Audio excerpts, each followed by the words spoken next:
Okay.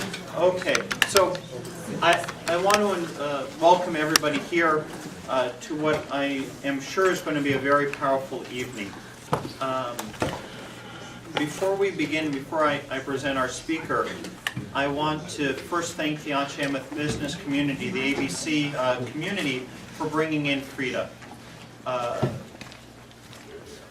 One of the things that I think is wonderful what they're doing is not only making networking connections amongst our community, but also bringing in speakers like Frida. And I think you'll all agree with me by the end of the evening that this is going to be a very powerful moment. I stand before you a little conflicted about what's going to happen. I feel almost as if two different things are going to occur. The first one is that Frida is going to be I can see now. Thank you. The first one is going to be that Frida's going to be talking to you. Now, Frida, since it was announced that she was going to be speaking, I've had people come out of the woodwork saying, "Have you met Frida yet? Have you met Frida yet? Oh, she's great. And she's taught at our school, she's taught at this school. I spent the afternoon with her, and she's fantastic."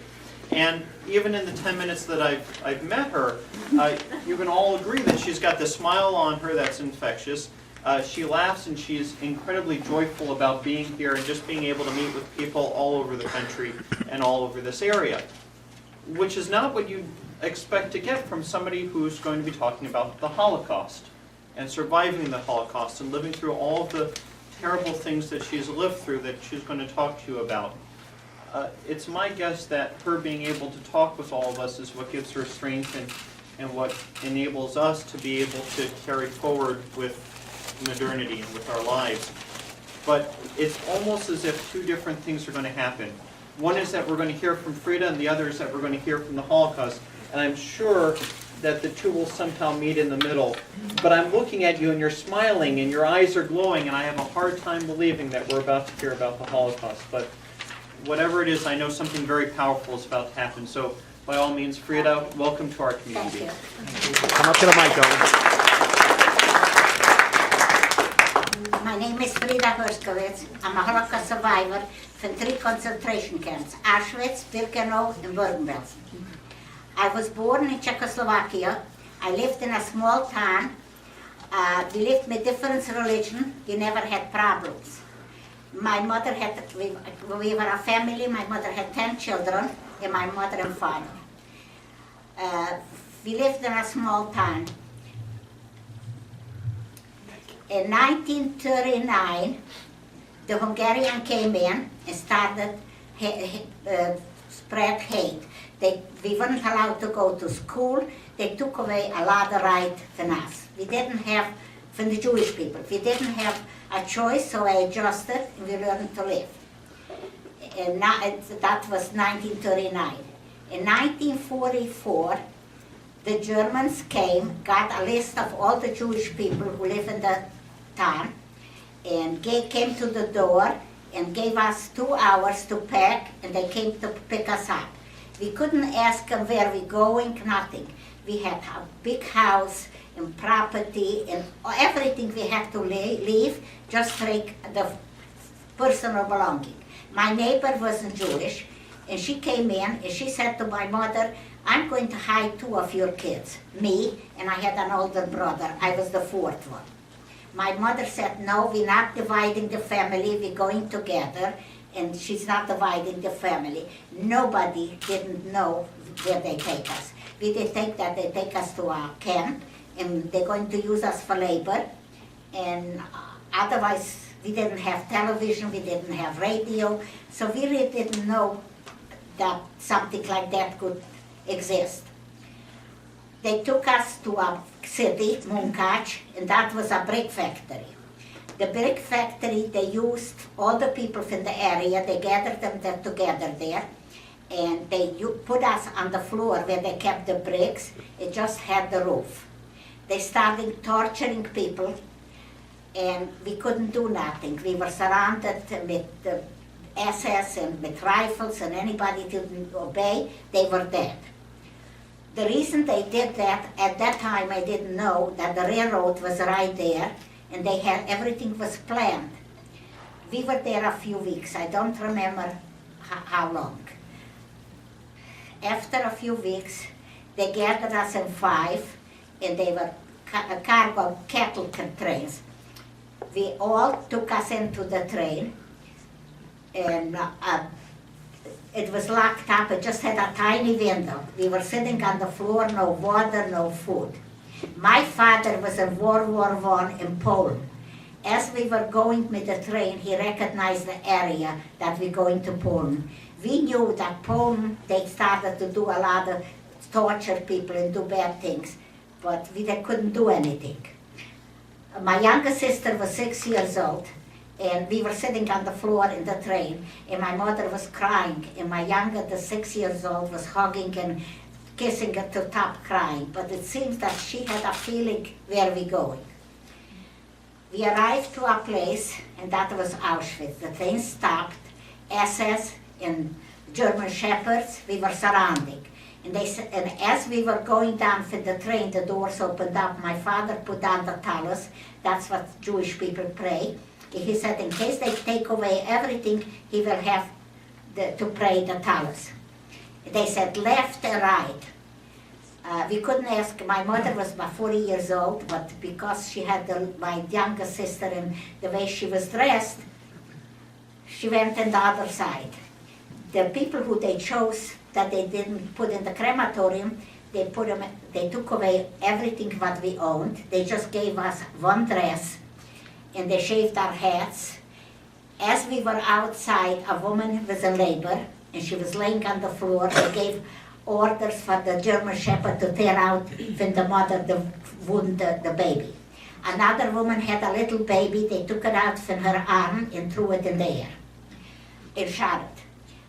They took us to a barrack, and it had bunk beds, 3, 1, 2, 3, and 5 people on one bunk bed like sardines. Every morning we had to get up and go to work. I worked for big rock, small rock, built highways, worked by machines that took out the wheat. There was a property where there was grass, and we had to turn it over with shovels. We carried steps, concrete steps, and anybody who couldn't work, they were dead. A lot of time on the field, we were working, and anybody who couldn't work or didn't obey, they took the German shepherd and tore the person apart, and we had to watch.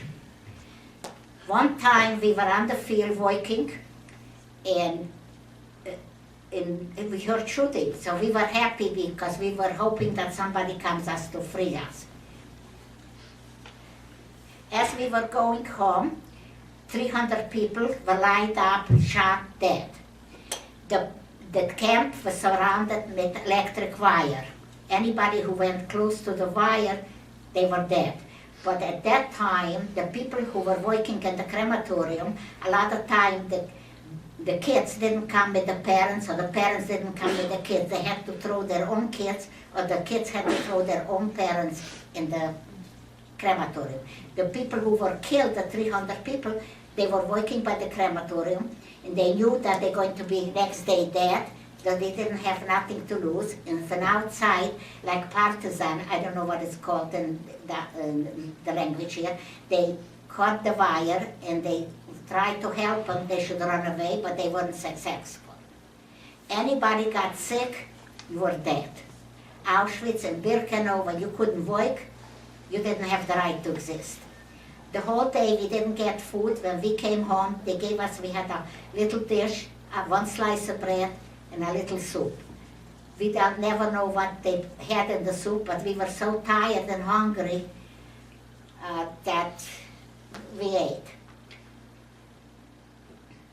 There was a barrack in Auschwitz where they did experiment. They took people, cut off their skin, made lampshades and picture frames. People, they could cut them in pieces. Nobody was there to help or stop them. There was 4 crematorium in Birkenau. In Auschwitz, the crematorium still exists because I went twice back there. In between the 4 crematorium, there was a pit. A lot of time they brought in people and they couldn't walk or they were sick and they didn't have enough gas. They threw them in the pit, poured gasoline over them, and they burned them alive. We went to work, the screams were unbelievable. It's very difficult to talk about it. And the Russians were fighting the Germans, and the British and the American. In Auschwitz, they were close the Russian, so they didn't want us to free, and that was in December, very cold and snow. We didn't have socks, no coats, no food, and we were walking like soldiers in five. Anybody who couldn't keep up walking, they shot them. I still hear their voices, please don't kill me. I didn't know from 1 minute to the next I'd be alive or dead. Nobody knew. And they left them on the side. I never know what happened to them. After the people who were still left and weren't killed, they took us in a stable and they gave us some food at that time. And then the next day they put us in an open cargo train. So in the daytime it was raining, so our clothes got wet and frozen. It was cold, and a lot of people died there. We arrived to Bergen-Belsen. Bergen-Belsen is in Germany. Auschwitz and Birkenau is in Poland. And we arrived there, they put us in a room, it didn't have carpet and it didn't have nothing, just the soil, 4 walls. But they put so many people on the floor, when we lay down, we didn't have a place to lay one on top of each other. Never a shower, no water to drink. Once in 2 days they gave us a little water and a slice of bread. After a few weeks, dead and alive were together, and we weren't human skeletons. When you walked out the building, people were falling down, dying. They had a pile of people in Bergen-Belsen. They didn't know, people were dying so fast, they didn't know what to do with the people. My sister was in a different camp, she's younger. I was born 1926. I'm 87 years old. I'm going on 88. And she was younger. She had a German SS, and that SS told her that nobody's alive, just her. She doesn't have children. She gave her extra food. That's why she survived. And when she came into Bergen-Belsen in a better camp, and she was in good shape, and she was looking for me. She was next to me. I was on the floor with dead people. She said, "You're not my sister." It took me a long time to persuade her that I'm her sister. Wow. She took me out and took me in a camp where she was a cleaner camp, because they just came in from a working camp.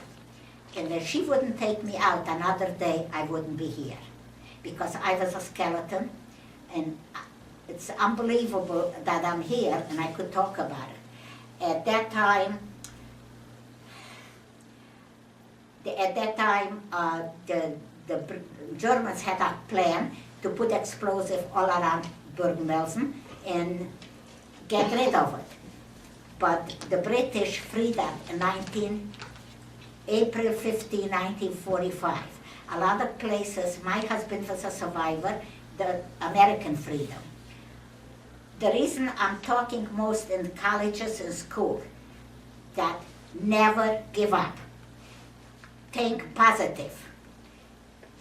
And the reason I'm doing this, because I want to find a cure for hate.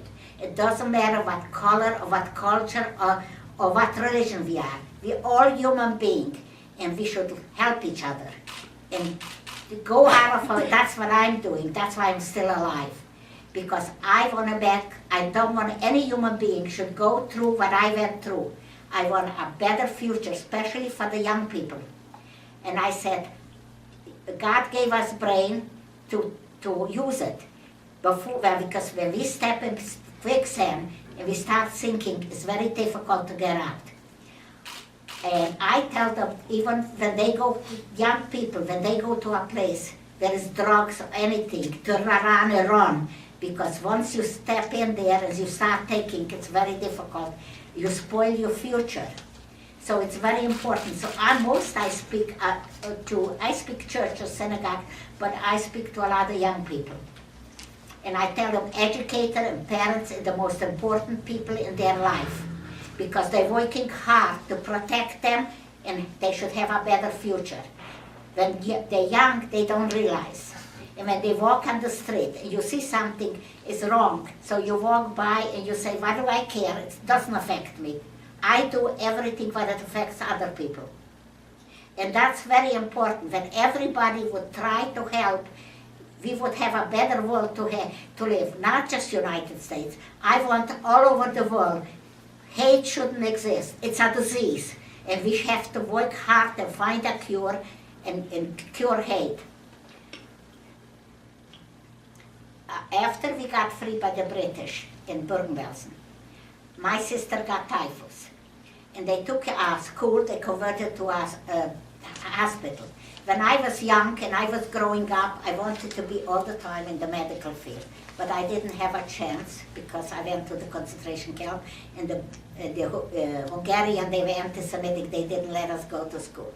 So I helped out for the people in the few hundred people was, and I helped them out in there. And I had a bed next to my sister. But after a while, I didn't feel good, but I didn't want to complain. The nurse came and she told me to check my temperature. I had such a high fever that she said, don't move. And the doctor examined me, I had fluid in my lung. At that time, Sweden helped out, felt sorry for us. We were young kids, I was 17, and they wanted to help. So Sweden, they decided to take me to Sweden to a sanatorium.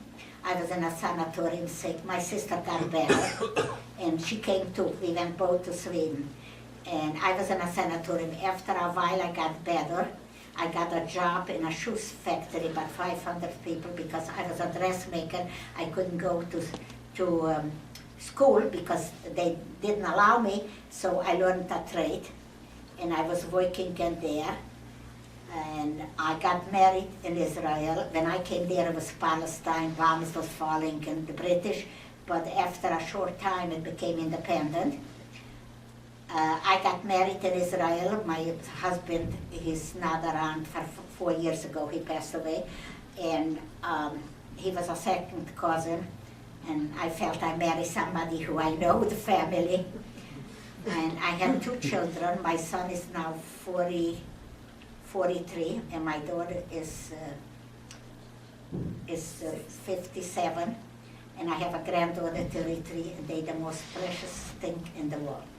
But I was asked a lot of questions, and I couldn't answer. So in 1994, I went to Auschwitz with my friend who I grew up in Europe and her son. I went to Warsaw and Krakow and Auschwitz and Birkenau. And I took pictures. And I was speaking in Allentown in New Jersey for 18 years, every year, till the teacher changed. And I bought her the pictures and she put it on a PowerPoint. And she said, why should just our school benefit? This way you could take it to every place you go. So she put it on the PowerPoint. Now when I go, they ask for the PowerPoint, especially for people who deny that Holocaust never happened. So when they see the PowerPoint and they see me there by the oven, I said something has to be wrong with their brain, because how could a person deny when there is proof? So the people who deny, something is wrong with their brain, because otherwise they wouldn't do that.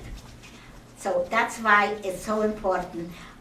I don't remember exactly a lot of things like I did, but I'm doing that for a long time, but I can't read it from the paper because I'm so used to it. So I feel that God wanted me here for a reason. When my kids were growing up, I couldn't speak about it. I had a tattoo in Brooklyn. I lived in Brooklyn, and everybody feels sorry for me because I went through Auschwitz. So I went to the doctor and I told him, could you please remove it? Nobody ever did that. So he cut out the skin and put it, and the nurse asked her, is she human? So the doctor said, what she went through, this doesn't mean nothing to it. So he removed it. I don't think there is another person who removed it. But I don't do what other people. I have common sense. When I feel that I want something that's important, I do it. I even put a monument in the cemetery about 15 years ago, and people say, you crazy? Who does that? I said, I don't care what other people do. That's what I do. I took all the 9 people who they killed in the Auschwitz. It's when I be buried there, for 2 people, their name is there. and I feel good.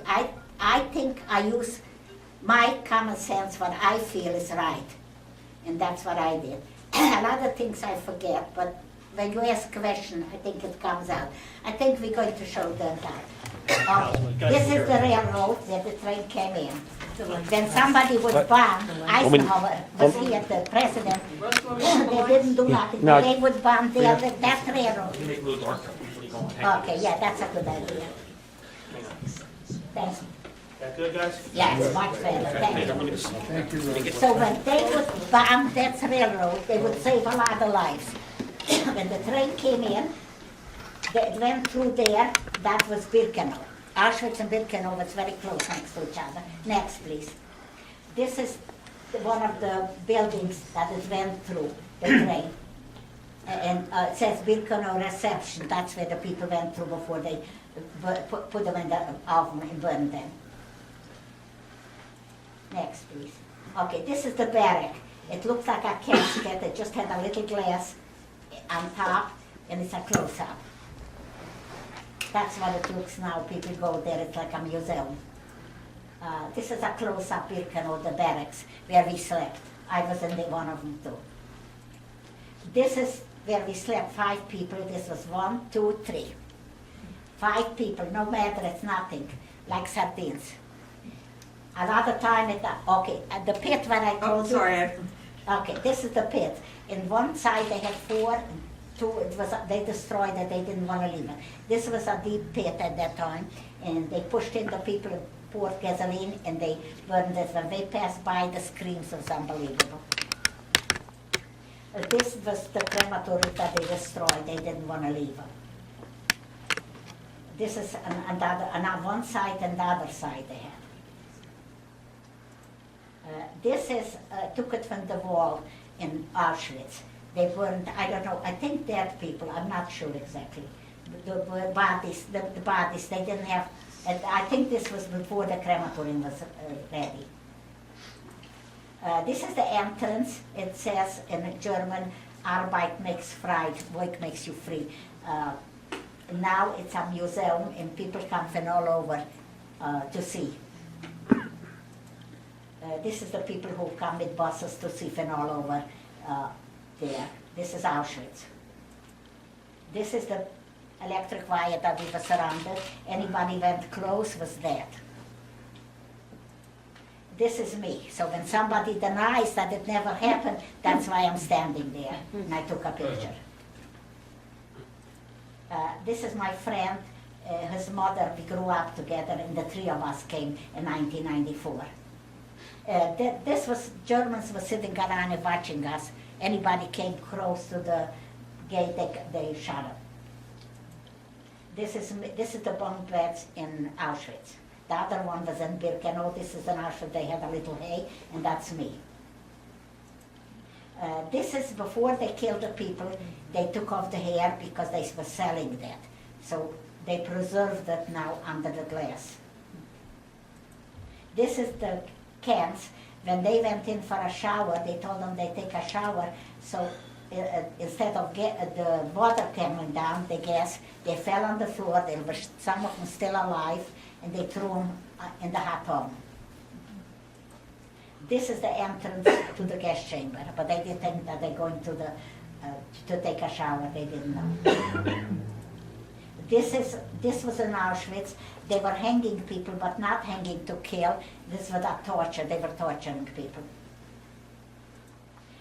This is the chimney, but it's the Auschwitz. They didn't have time to destroy the crematorium, so it still exists. That's me, and I'm lighting a candle, but so many people they put in. Some other people bought flowers. This is some of the ovens that they did. There was the ovens, there was a lot of ovens, and the right side was where they gassed the people. And then they took them and threw them in the oven. The oven was burning day and night. This they didn't have time to destroy in Auschwitz. It's still there. This is what they did with people. They did experiment. A lot of, they cut off parts of the people and tortured kids. And They could do any, cut them in pieces, nobody was there nobody cared, nobody did nothing. This is the building where they made the experiment and it's sealed off. I asked why, but I think I have the answer that so many scream and so many torture because that building, they could cut in pieces a person and there was nobody to stop them. So it's sealed off like in the cemetery they bury somebody so nobody could go in, but people bring flowers there. This is in Birkenau, Auschwitz and Birkenau is in Poland, they're very close to each other. Now they killed 6 million Jews, they killed gypsies, homosexuals. They put up this monument for all the people that they killed, that's me, I'm sitting there. And this is in Birkenau. So Auschwitz and Birkenau is very close next to each other. So the most crematoriums was in Birkenau. Auschwitz they have two, but the most was killing in the train in This is in Europe, I had a very big house because my brother was in the army and he came home and the public school was in our house. And that's my brother, he survived, he was in the Hungarian army and he came home in 1945 and my house was, the public school was in my house. They want to give him another house but he didn't want to stay. He got the pictures, my neighbor saved the pictures and gave them. And that's my brother, that's me there, and that's my sister who's still alive in Israel. The rest, everybody was killed. That's my younger sister, but there is more people who are not here. I had one sister in Belgium, and she was killed. She never had a chance to come home. She went to visit, and another brother, we're going to see him in a little while. That's my sister who's alive. The two of them were killed. This is my sister who was in Belgium. I don't know how she was killed. I couldn't find out. That's her too. That's my brother who wasn't on the picture.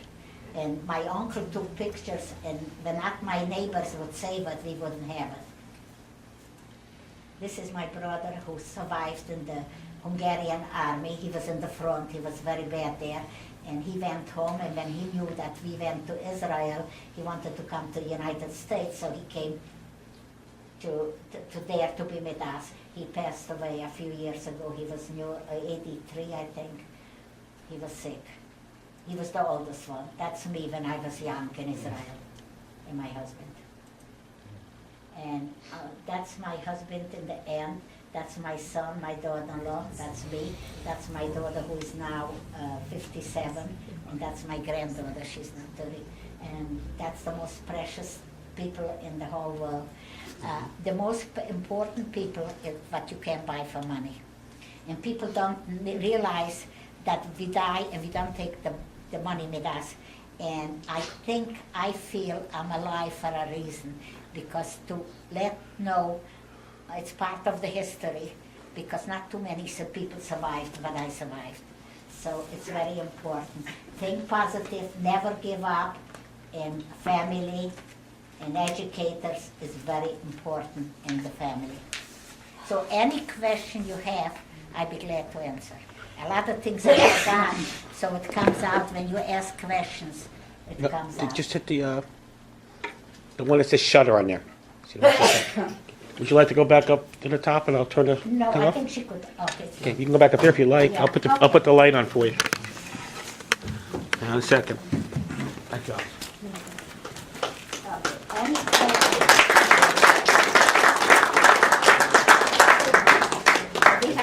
We could do it, because I would never give up. We could be in the middle of the ocean, and we could run, and we could think there is no such a thing, because it's not our decision.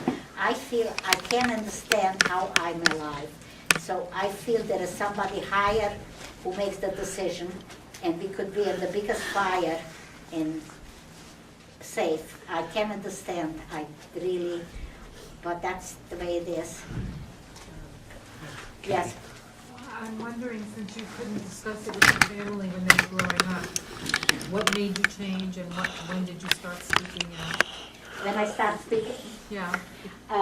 when my kids were growing up, I was in Israel, then I came here 1956, 55, and I was busy with my kids because piano lesson and guitar lesson, I gave them, I didn't exist. Everything for them, they were so important. And once I came to the I came to New Jersey, and my daughter lived in New Jersey, and I met a woman, her parents were Holocaust survivors, but they're not alive.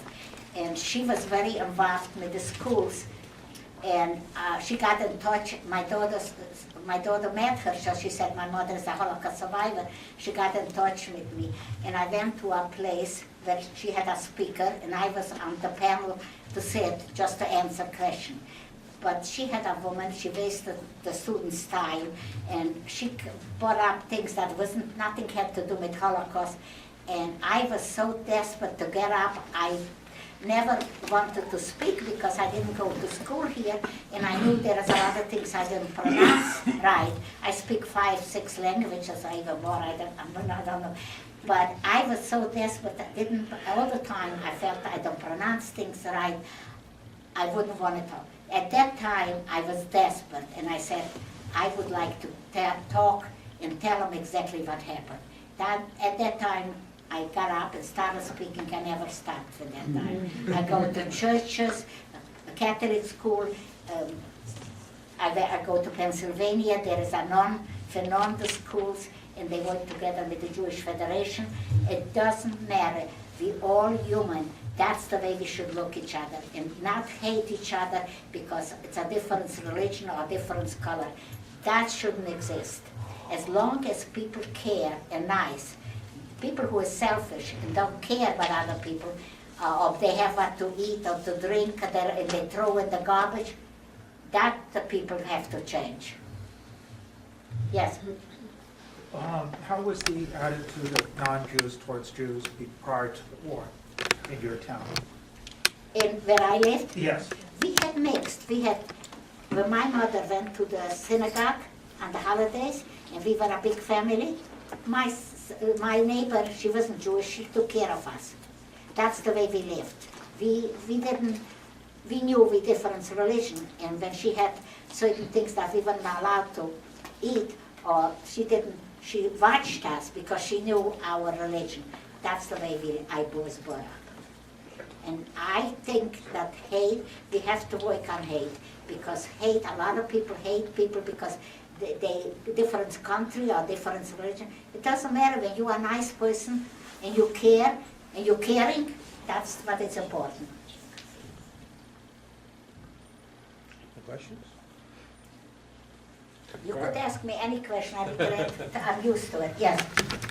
What was living like in your town from the time the German invasion until you were rounded up? Did things get worse and worse and worse? And how did... In 1939, the Hungarian came in. The Hungarian didn't like the Jews. They were anti-Semitic. Even today in Hungary, there is a lot of things still in the world that goes on here. It still exists. And when they came in, because we were Jewish, we weren't allowed to go. We went to public school. And I went to Ukraine school. We weren't allowed to go. They took away our right.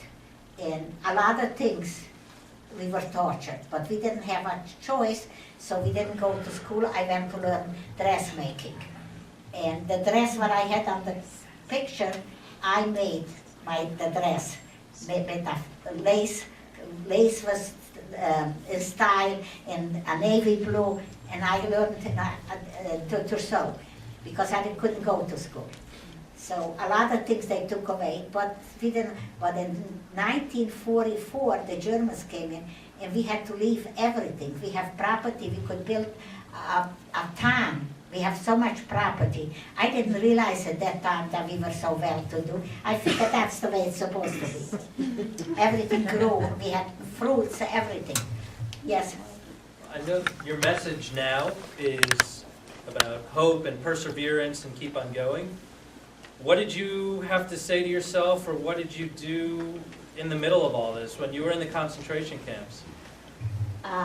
We took one day at a time or 1 hour at a time. I never knew from 1 minute to the next what's going to happen. We were like, you are in the middle of the ocean and you're drowning, and you don't know if you'll be saved or not. It was unbelievable. You were all the time tired, hungry. I was sick. I was a skeleton. I wasn't a human. People usually don't survive the way I survived. I survived the Dead March. I survived the Birkenau, no, Auschwitz, Bergen-Belsen, that's in Germany. That was voiced like Auschwitz, because Auschwitz, you couldn't work, they threw in the oven. And there you suffered because you didn't have no food, no water, you was on the floor, you didn't even have place left to lay down. Yes. How did you find your brother? My brother came home and there was a book published, all the people who survived. And he saw us that we in Israel. And he wanted to come to the United States. So he changed, he came to Israel. And I feel guilty because when I got married, I left them there and I came to the United States. And I had a hard time in the United States because I came without money and I didn't have, and I worked as a piecework. And my son was born in Israel, my daughter was born in the United States. I had a very hard time. Because I was a dressmaker, I worked piecework and worked very hard to make $50 a day at that time. But, things got better later on, and that's it. Now I live in a community in Morrow Township in Clearbrook. It's about 2,025 people live there. And it's, you have your own house, and it's nice. Yes? You said that you went from Sweden to Israel? Oh, no, there was something else. When we were in Sweden, we organized a ship that we're going to Cuba. But we knew that we're not going to Cuba, but we couldn't go out from Sweden and tell them that we're going to Palestine because that wouldn't be legal. So we told them that we're going to Cuba. In the middle of the Atlantic Ocean, we had not a regular ship, we had a cargo ship. So they didn't know that people are there. And we were in the middle of the Atlantic Ocean, the water was covering us, we almost drowned. And we were going to Palestine. And as the British saw us, we were already close to Haifa. Haifa is a city in Israel. And we were close, and they saw us, they came with ships and with planes. And we didn't want to give in. We didn't let them come on our ship. I was throwing cans, but then they threw tear bombs. So we didn't have a choice. They come up and they took us to Cyprus. In Cyprus, they put the people in Cyprus in camps, and it was not houses. It was like made temporary. And every month they allowed a certain people to go into Palestine. I came in 1948, beginning. And I came into Palestine, and there was a war, bombs were falling, and people were dying. I was working by a woman who made very expensive clothes as a dressmaker. But after a short time, we got independent. And it was very difficult in Israel because they didn't have fruit, everything was, they bought in with ships and everything. And we went through such a hard time, so my husband had relatives in America, so he said, why not go the best country in the world? It was the best country in the world till September 11. I never did think I'm going to live to see September 11. I was crying because it reminded me people were never buried pieces, and they were never, it was a terrible thing that in the United States something like that happened. And I never forget that. And it was very difficult from the beginning. I was working hard, and my husband was a cake baker, and he was working. But, that's life. And right now, I'm doing this for 23 years. I'm going to churches, Catholic school. I'm going to Tappan Zee High School in New York. Pennsylvania is about 3 hours from here. And the Jewish Federation works together with the nuns there. They have a college there. And We go there, another 3 people from this area, me and 2 more. I already have the invitation for next year. I don't know why they allow. You'll be there. But, excuse me? You'll be there. We don't know. I'm here today. What do I know where I'm going to be tomorrow? Nobody knows. Yes. How do you feel about God and the Jewish religion? I feel religion is very important. It's something to hold in on. I think people who don't believe in anything, I can't explain, but I come from a very religious home. And when they burned the people in Auschwitz, I said, where is God? How could he watch innocent people and torture them and put them in the hot oven? I asked that. But I'm still religious. I'm not like my parents were. I have kosher. And I'm lighting candles on Friday because I'm here for a reason. When not God, I wouldn't be here. He left me here for a reason, to work hard to make a better, not for me. For me, I'm cut, I'm bleeding. There is nobody in the world who could stop that. But I could work hard, make a better world for the future. Who's the future? The young people. And I'm doing that. And I'm never too sick, and I'm never too tired. Yes. When you speak to churches or Catholic groups or Yeah. non-Jewish audiences, how do they react to this whole story? And as Jews, we know the story very well, but do you find that they maybe not? It's Are they very more important. shocked? It's part of history. It's not just Jewish or non-Jewish. It's part of history. It's World War II. And it's very important that kids, the young people, should be taught what happened. I agree. Because when we would know, we didn't have no radio, no television, maybe I would rather shock me on the spot and die instead of going to Auschwitz and throw them in the... But do you find that do you find a lot of people who maybe don't know, were not aware of the story and they're Right. shocked or Right. can't believe it? Yeah, I just saw on television in Pennsylvania, students, they ask questions. They don't know nothing but Holocaust, but World War II. This is part of history. I think just like they teach kids in school history, this should be part of history. And it's important they should know. And first of all, when we would know, or we would have a radio, a lot of people would die on the spot, be killed, instead of going there all the way to travel to throw them in the hot oven and burn them. So I think it's very important. I never accept money. I was offered $300. I have an organization. He was a liberator and a Holocaust survivor, and we have a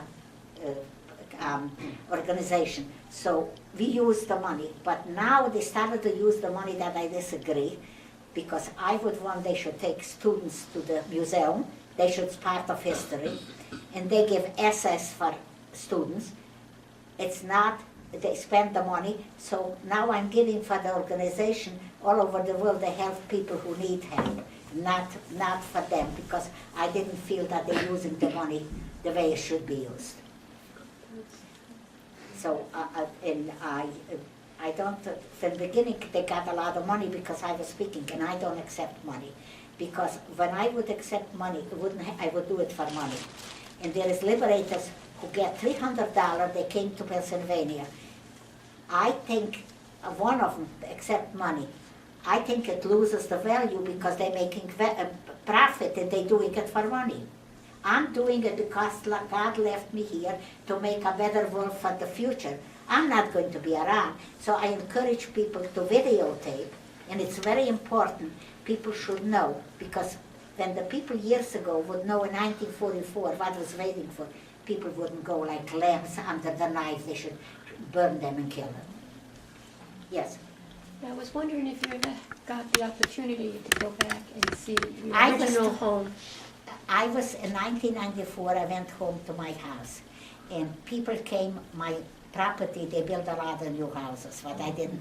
My property I can't sell. I don't know, I didn't go at that time, because now the Ukraine, Czechoslovakia is divided in 3 parts, Czech, Slovak, and Ukraine. So where I used to live is Ukraine. And they said, don't you recognize me? We went together to school. I forgot Russian. I speak, I think, 6 languages, I don't know how much, but not perfect. Like in this country, I didn't go to school. And I have a computer, I read books, I read paper. When people say you can't do it, it doesn't exist. No such a thing. When any young person wants to be something and works hard, they could accomplish. When they say they can't do it, no such a thing. It doesn't exist. I could do it. I never went to school here. I have a computer, and I know how to use it. And my neighbor went to college, and she doesn't have a computer. There is no such a thing. When a person makes up their mind, they want to work hard, you accomplish what you want. Fantastic. Yes, I don't quite know how to ask, but you could ask.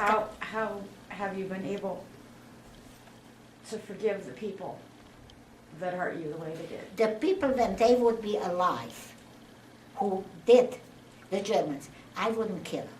I would put them in Bergen-Belsen on the floor where I was, no water, no shower. Once I would do the same thing with them. That's what I would do.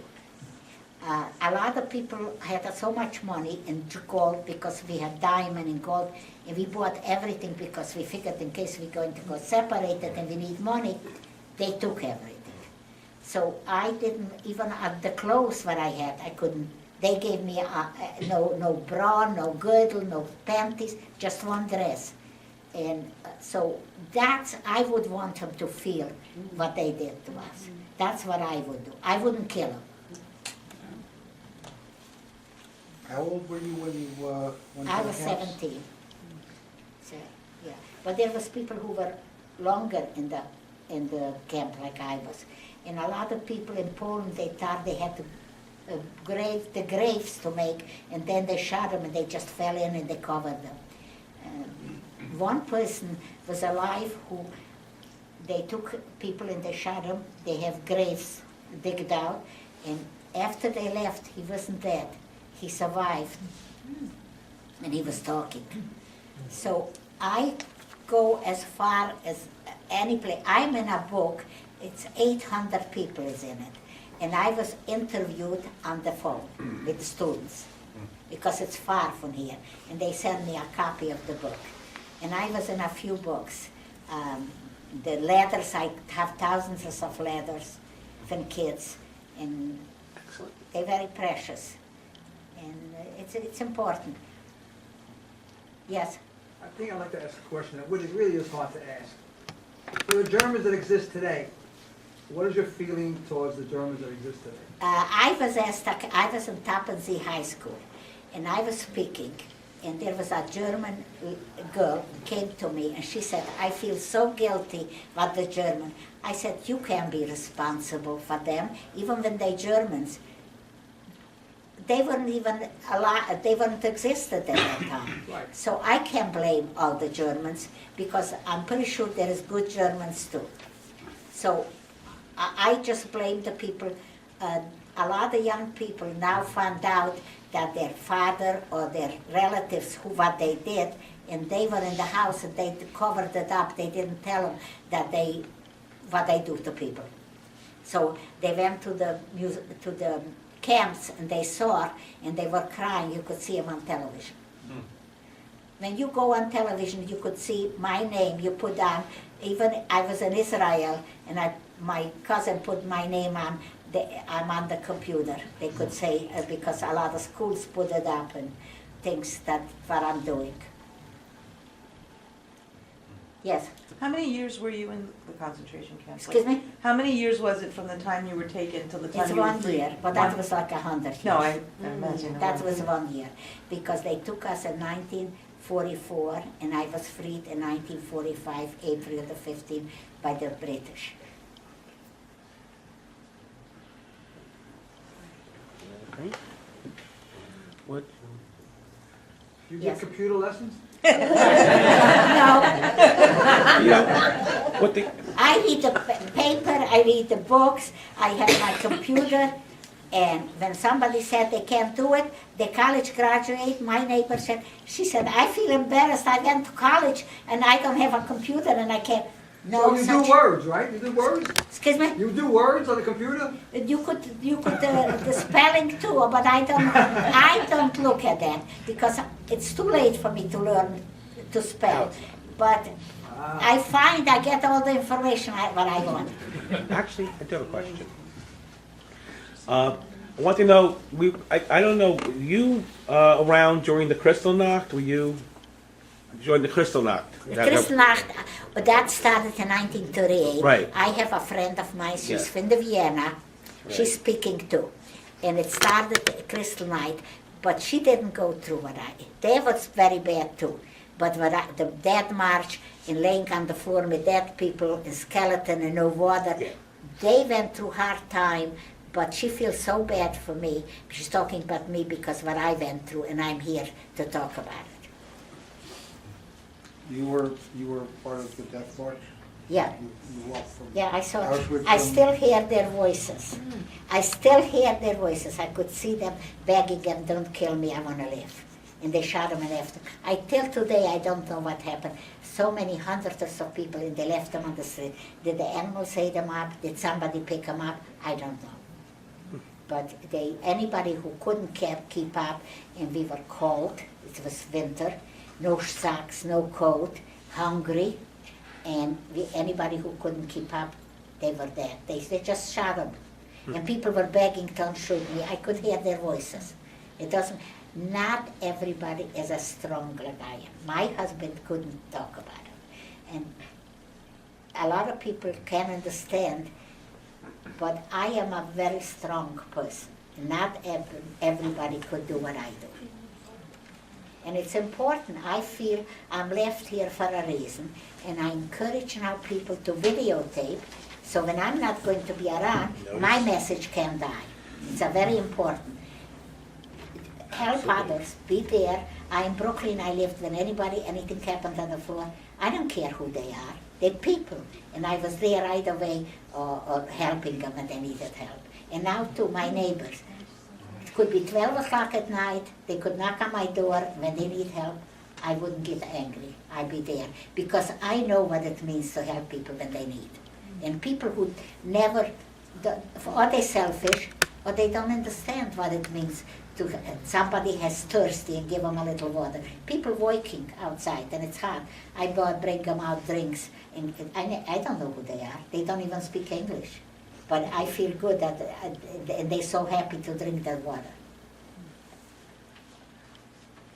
Susan? Yes. I just want to know that since you are trying to reach as many people as possible, Right. have you recorded your story for the Holocaust Museum through the Spielberg? Right now, I have somebody from Israel who is Christian, but she works with the museum in Israel. And I have a registered nurse, she's not Jewish, but Doesn't matter. she helps for Jewish people. And I was in her house twice, and she called me up. Her husband came from Towns River. This is like 3/4 of an hour. And I felt funny that, to come to pick me up for, so he said, he feels honored to do that for me. That's what he said. And I gave her the information. I just talked to somebody now. I met somebody who her husband is a Dr. Judith. And I told Judith I would like to be taped and put on there is a Jewish channel on the television. And I want to be taped.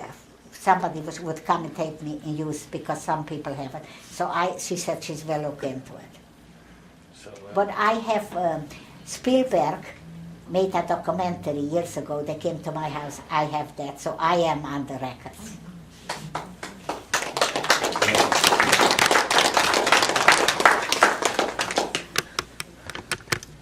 Anything else? Anyone else have any questions for Frida? Any question, I answer any question. I guess I'm putting this on It's YouTube. not a problem. Yes. I'm just wondering, do you ever speak to communities that are seniors, well, a lot of people your age? Because you're very inspirational just for them living at an older age, see what an inspiration and hear what an inspiration you are, I think. People have too much time because they're not involved and they feel sorry for themselves. I don't have time to feel sorry. I keep too busy.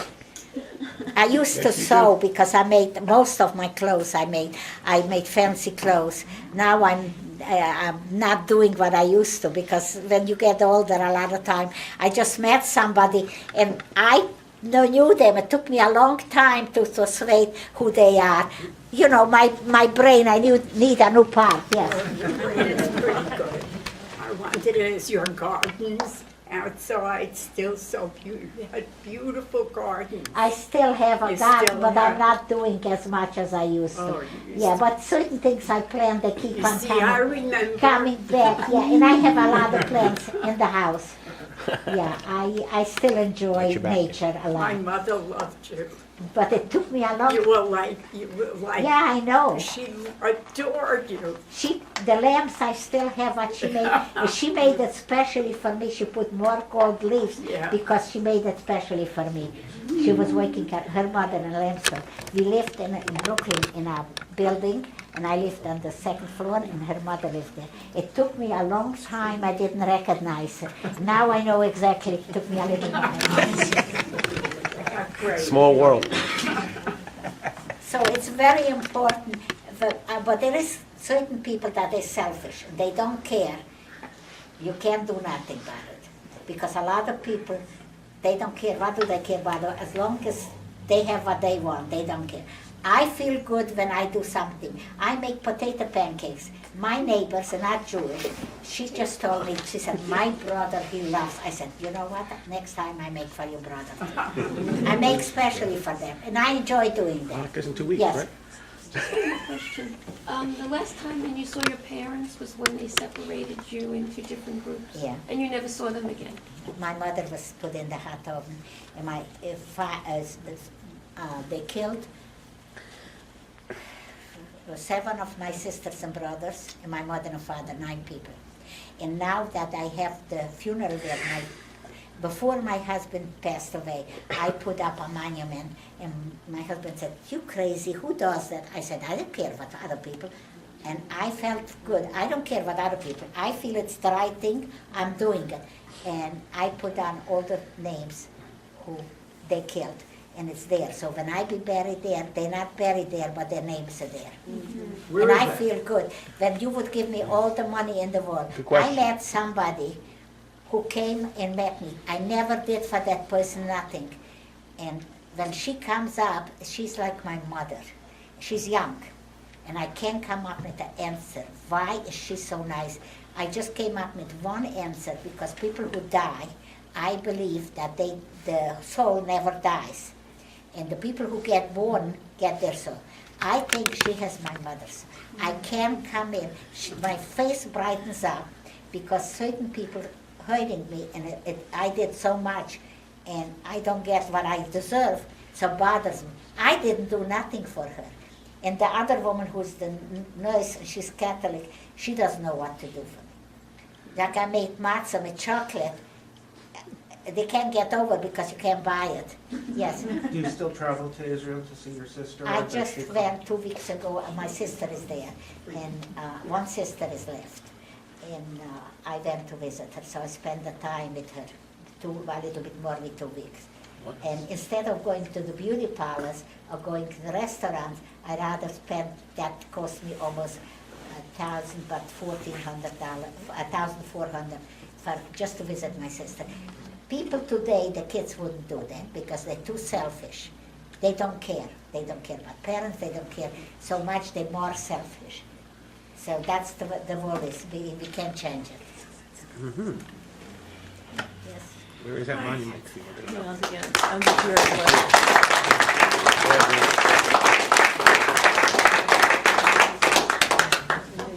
Okay, are there any other questions? I think someone wanted to know where the monument is. Yeah, where is your monument that you made? In Long Island, in Golda Meir Cemetery. That's where I put it in. So my husband is buried. He passed away 4 years ago. And I have there in the back all the names, the 9 names. Plus, my husband, when he told me who does that, then his family I put there too. Okay. And I got another one because my daughter's not married. I bought another place next to me for my daughter. That's the way, nobody else does it, but I'm doing it, and I feel good that I'm doing it. And I think it's the right thing. Yes, Would it be possible for our group to put this on YouTube and distribute it to the members of the Russ town? is, Plan on doing that. then, could we take the video and put it up so that others can see it on YouTube? From tonight. oh, you can do anything you want. Thank you. It's already, You heard it right here on tape. The video now? I'm recording the whole thing, everything you Oh, the did. whole thing, yeah, you could do that. Thank you. Because I'm all over there, go, now they videotape me. I am in school. Did you see wait, where is the gentleman who met me here? Oh, here he is. I was speaking in that school a few times. Yeah, Frida used to come every year to And he Westfield to talk to my recognized me. fifth graders. I go to the churches, synagogue, I go to high schools. In case anybody wants, I should speak to organization, as long as I get transportation. Because I don't drive. Our rabbi is away right now in Israel. Be back Friday, so I'm going to put this up on the internet tonight, and so he can see it before he comes home. I'm on the computer. I should have it written down because as I get older, I forget a lot of things. And I have it written down, but I can't look at it. That's the We'll way find I'm it. used to. I do it so. When I forget things. That's it. Frida, thank you for joining us. Okay. And thank you for teaching us. Yeah, and this gentleman who picked me up, without him, I Scott? would be here. Where is he? And the special, Scott Friedman made the arrangements. Right. He made the beautiful program and really Right. put this together. Without so him, that- I wouldn't be here. And Frida, we hope that you'll come back Thank you. someday. Okay, then. And You have some students here? we have lots of students. The student, that's more That's- important because they're the future and the- they're young. The young man in the back, Yeah. he's in charge of the students. Oh, He's that's going to wonderful. bring them all next time. As long as you give me, when I don't have anything because schedule, I'd be glad to do We'll that. talk later. Okay. Frida, thank you for.